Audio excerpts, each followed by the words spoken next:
Welcome to I Hate Fantasy Football. This is our Week 10 review show. I am Crazy MFJR, and that's the captain over there. So welcome to our Week 10 review.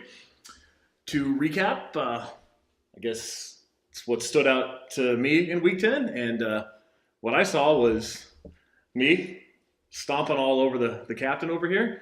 I won our matchup by 78 points, so in case you missed the episode last week, that now puts Darren in the top 5 for worst beatdowns of the history of our league. So congratulations on that, buddy. I appreciate that. So that also puts me in the top 5 for the good side of that. Other stuff that I saw this week was Kevin B. Jordan. He took back control in their division and is now sitting at 7-3, while Jordan is at 6-4. Tom won again, and that's always notable. Anytime Tom wins, it's pretty interesting, and so he's off to a much better start than he has been in years past. And he's 4-6, and that's not great, but by Tom's standards, it's pretty amazing. Jeff lost again after trying harder than he ever has, and that's a little bit of fun. So sorry, Jeff, the season isn't going well for you, but I get a chuckle out of it. So I guess we're going to move on to some trade reviews. So there's been a whole bunch of trades going on, mostly last week as the trade deadline came up, but me being gone and on vacation, we didn't get a chance to recap it. So we're going to recap it. I'm going to recap it for you right now. The trade that involved me, that was a big one, was Le'Veon Bell and Alshon Jeffrey to Ryan for Marvin Jones and Jack Doyle and my second-round pick next year. So I still think it's a good trade. Le'Veon Bell is going to be one of the top running backs going forward for the rest of the year. I was excited about Alshon Jeffrey. I thought he had some touchdown regression coming and was going to be really good. But unfortunately, his hamstrings are made of silly strings and sadness. And, Cheater. and he takes a lot of drugs accordingly. So he's going to be sitting for 4 games. That kind of stinks for me. But, it is what it is. The other trades that went on, Latavius Murray and Kelvin Benjamin were traded for Ryan Matthews and Dak Prescott between Ryan and Jordan. That one I think is kind of a wash. Murray and Benjamin are going to be starters, but really Ryan Matthews, if he's healthy, which he has been recently, and Dak Prescott are going to be starters for Ryan as well. I think it's fair. Prescott, I think, is going to be a good keeper for Ryan next year if he wants to start off his team that way. So pretty interesting. And otherwise, we also had Ty Montgomery and Jordan Reed for Delaney Walker, Zach Miller, and a 7th-round pick. Now, that was between Darren and Jordan. Now, my question, is Reed really any better than Walker is? And I don't think so necessarily. Reed has averaged 7.1 points per game this season, where Walker's averaged 8.7 points per game this season. So Darren swindled Jordan a little bit on that one, in my opinion. He also picked up the 7th-round pick. Ty Montgomery, I think, is pretty much done because James Starks is back and healthy, and Christine Michael got cut by the Seahawks and then signed by the Packers. So I don't think that's going to do anything for him. Another one that went down was Jay Ajayi from Marcus Mariota and a 7th, and that was between Lisa and Tom. Now, this one I think is pretty stupid. I think Jay Ajayi is a solid talent. I think he potentially could be rated as a first-round running back next year. I think he's got an awesome offensive line. I think he's got a head coach in Adam Gase, who is a offensive guru. I think he can do big things. And on top of that, he's a 7th-round keeper for next year. Tom, if he's trying to build into next year, probably should have kept him so that he can keep his team. So Well, I think you said he was a 10th-round keeper, right? Or is he a 7th-round? Oh, I'm sorry. He was a 10th-round keeper, yes. So Jay Ajayi is a 10th-round keeper for next year. And so if Tom's really trying to build his team, that would have been somebody that would have been interesting to I bet Ajayi fizzles out at the end of the season. I don't know. We'll see. I don't think so, but you never know. I'm still not talking to you. Oh, okay. I'm sorry. Well, in that case, there's one more trade. There was a Brandon Marshall for Hunter Henry and a 5th-round pick between Darren and Gus. Now, this one I think is an absolute steal because Brandon Marshall has stunk lately and is probably going to continue to stink, whether his quarterback is with Bryce Petty or Christian Hackenberg or whoever they sign off the street to play. Bryce Petty's pretty good. He scored a touchdown last week. Yeah, that's more than Fitzpatrick or Geno Smith, or can you get Vinny Testaverde to come back and I play? think that's also more than Brandon Marshall. So Thanks, Gus. But a 5th-round pick is going to look pretty juicy next year. So. Yeah, I got an extra 4th, extra 5th, extra 7th, extra 8th. Yep. Pretty happy with it. Yep, you can load up. That'll be the complete opposite of this year's draft, where you had absolutely no picks in those rounds. Great. I'm doubling up this year. There you Love go. All right, Josh. I forgive you. Oh, thank you. I forgive you. Yeah. It wasn't personal. Jerk. It's just business. On with the show. All right. Let's move on to current standings. Current standings this week, the first thing that stands out to me is the fact that we have some congratulations in order. So I would like to congratulate Dave Roberts for Manager of the Year. I would also like to congratulate Corey Seager for NL Rookie of the Year. Very well done for both of you guys. Excited to watch both of them for a long time. I think that's kind of all the congratulations I got. So, wait, hold on. All right, fine. Come on now. Congratulations, Josh, being the first in the playoffs this year. That's Josh what I'm has talking a 4-game lead in his division with 3 games to go. In my math, that puts him in the playoffs. I think that's right. All right. The other division, however, it's a little closer.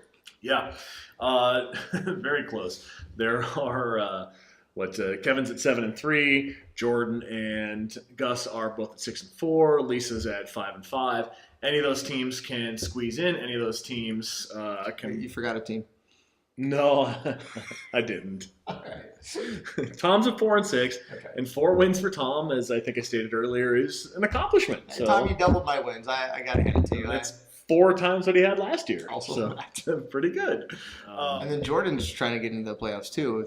So he's got who? Gus at the end or Lisa? Lisa at the end. Yeah, so he's pushing hard, and that Jordan and Lisa matchup in Week 13 could really determine who's in. And So basically, it's 5 teams for 4 spots right now. or 4 teams for 3 spots. Oh, all right. Whatever. All right. Right now in the playoffs would be Josh, Kevin, Gus, and Jordan. But again, those last 3 spots could be anybody's right now. Yep. We got 3 weeks to go. It'll be fun. Let's go. So, All right, let's go ahead and move on into rankings. Jordan has done a wonderful job with rankings. Jordan, take it away. Guys, I'm back from my trip and excited to be back on I Hate Fantasy Football for the Week 11 rankings. Let's get right into it. Number 1, through the last 10 weeks, Josh is now averaging 141 points per week. That is 20 points higher than the next highest team. Josh looks destined to push towards a championship, barring any major injuries or a domestic violence charge. So either way, it's starting to look that way. Number 2, DeMarco Murray put this matchup away early with a 75-yard TD run in the first 2 minutes of the game. Now, Kevin never looked back, and he beat Power and Glory for the second time this season. This week, he has an intriguing matchup with Lisa.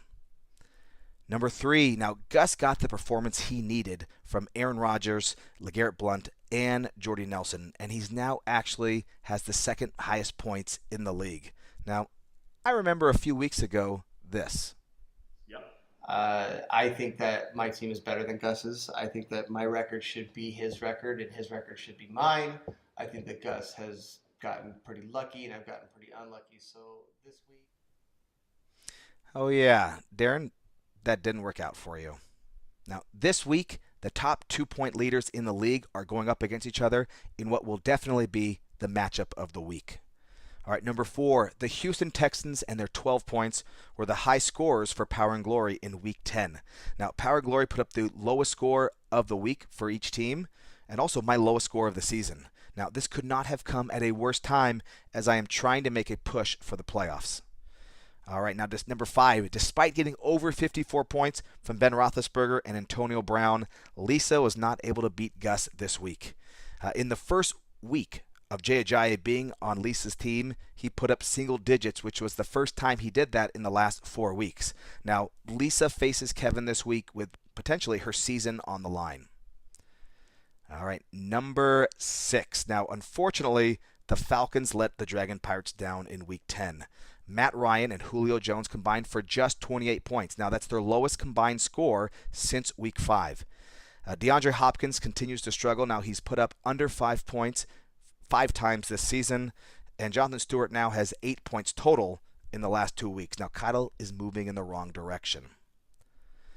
Number 7. Now, Jeff had a strong performance from Des Bryant, Tyrell Williams, and Brandon Cooks, but he still wasn't able to overcome Ryan this week. Now, getting Doug Martin back will be helpful for Jeff, but he's got matchups against Josh and Kevin still to come. He's not in a good place. All right, number 8. Now, despite being 2-6, Darren has put up quite an impressive resume week over. Wait, 1 second.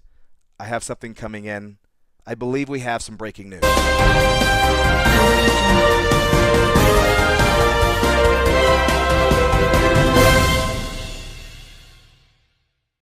Okay, yes, we do have some breaking news. Darren and Oh Captain, My Captain, actually in 10th place. Yeah, Darren, you are last. So let's go now to the real 8th place. All right, Ryan forgot to play a flex player and still put up his second highest score of his season. Now, Dak Prescott and Ryan Matthews shined in their first week on his team. And David Johnson, he is still a stud. He's never had single digits this season. Now, although it may be a little too late for Ryan in 2016, he's got a good core already for next year. Number 9, Tom now has wins over Keitel, Jordan, Jeff, and Kevin, and is on his first 2-game win streak of the season, of the regular season. And he hasn't done that since week 4 of the 2012 season. Now, this week he faces me, Power and Glory, again, and if he beats me, it would be the first time he beat the same team 2 times in a season since 2012, but that did include the playoffs. So Tom has never beat the same team twice in the regular season. All right, and finally, this week, Darren lost by 76.8 points. It's the biggest margin of the season, which I believe is fitting based on these comments last week. Stuff, top 5 beatdowns. I'm glad I wasn't part of any of those. But what I really took away from your segment. All right, so this is actually the biggest margin since week 8 of 2015 when Josh beat Tom by 78 points. Now this week it's a rematch against Jeff and the Dudes Abide when Darren got trounced by Jeff. So that's the rankings. We will see you next week. Good luck, everybody. Thanks, Jordy. Those were really great rankings. We really appreciate it. Who are you? All right, I wasn't going to talk to Jordan, but whatever. I really have no argument this week. Yes, number 10 is where I belong. That's fine.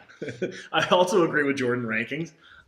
Me at number 1 seems perfectly reasonable. Well, yeah, we all agree against that. That's okay. Yeah, so the rankings, Jordan, those were one of your best. I was cracking up through the entire thing. Breaking news was amazing. Breaking news, the flashbacks, great stuff. I fully accept number 10 this week. Yes, I had a bad week. Still haven't been the lowest point total of a week ever this season. It's okay. But yeah, it was bad. And Ryan did really well. Tom did whatever. And I'll take my number 10. I'll be back. Next week I'll jump a couple spots. Sure. Shut up. All right. What else do you see at the top? Anything on there in the rankings?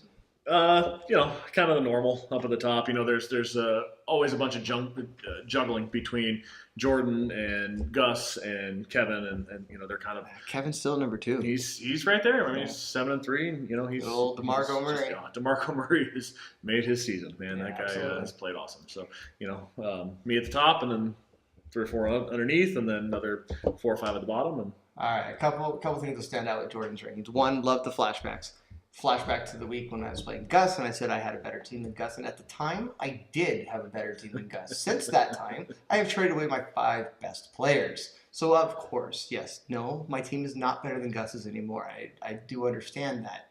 But at the time, was it 3 or 4 weeks ago, it was better than his, and I stand by it.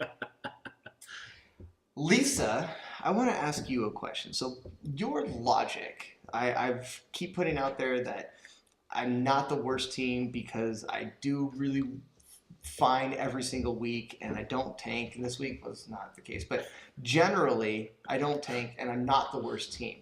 But I lost this week. And, you also lost this week. So does that mean that our teams are equivalent? sounds about right. Yeah, that's the Lisa logic right there. Yeah, Lisa logic. I love it. Lisa logic. We're going to use that and move forward. Yep. All right. Okay, so that's going to do it for this week's of I Hate Fantasy Football. I Great. truly hate fantasy football. It is probably the worst invention ever. For Crazy MFJR, I am the captain, and we'll see you next time. Bye.